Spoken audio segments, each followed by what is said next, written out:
Good. We wanted to illustrate that the ion milling is working. We can kind of zoom in. So I'm on a relatively low beam current right now. Okay.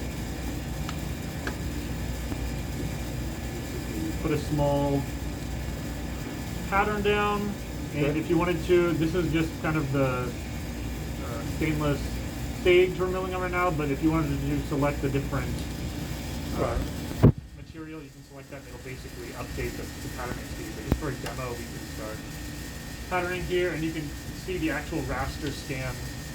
And so this would take quite a while, but we can actually stop it prematurely and we'll still be able to see the pattern.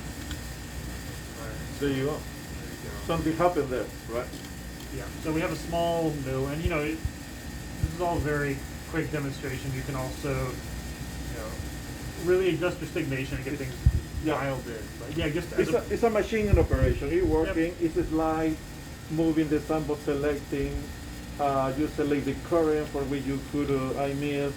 This is a system fully in working condition. Yep. All right. Thank you.